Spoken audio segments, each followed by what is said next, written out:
જગન્નાથની રથયાત્રા નીકળશે ત્યારે મોટી સંખ્યામાં ભક્તો તેના દર્શન માટે જુદા જુદા વિસ્તારોમાં ફરતા હોય છે.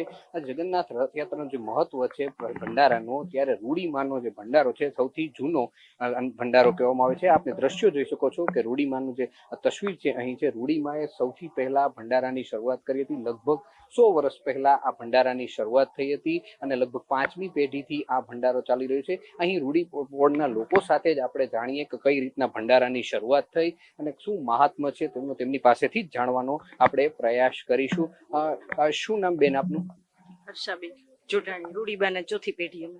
અમે વાત કરીએ, આ ભંડારો ચાલે છે, કેટલા સમયથી ચાલે છે, કેટલા લોકો અહીં પ્રસાદ લેતા હોય છે, શું આખું મહાત્મ્ય છે? આ જગન્નાથજીની જ્યારે રથયાત્રા આવે છે ત્યારે પોળે પોળે જે રસોડું થાય છે એમાં રૂડીબાઈએ સૌથી પહેલા સ્ટાર્ટ કરી અને સંતોને જમાડવાનું સ્ટાર્ટ કર્યું. અત્યારે હજારોમાં લાખોમાં પબ્લિક જમે છે અને ગુંદી, પૂરી અને શાકની પ્રસાદી થાય છે પાંચાવાડમાં મોટાભાગની. જ્યારે પ્રથમ પહેલા શરૂઆત થઈ ત્યારે રૂડીમાં કઈ રીતના અનાજ ભેગું કરતા, ત્યારે શું મહાત્મ્ય હતું અને હવે ધીરે ધીરે મહત્વ વધી રહ્યું છે, શું કહેશો?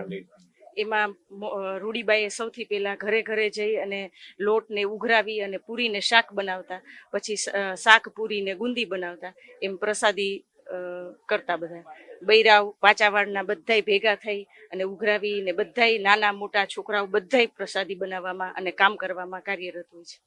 અન્ય લોકો પણ આપણી સાથે છે, તેમની પાસેથી જ જાણવાનો પ્રયાસ કરીશું કે કઈ રીતના અહીં પ્રસાદી થાય છે. અને આજે 148મી જ્યાં રથયાત્રા છે ત્યારે પણ આ પોળના લોકો પ્રસાદી જમાડવાના છો, કેવી તૈયારીઓ છે? અહીંયા અત્યારે બધી સરસપુરની અંદર પોળમાં એકદમ ફૂલે ફૂલ તૈયારીઓ ચાલી રહી છે, થઈ ગઈ છે બધી.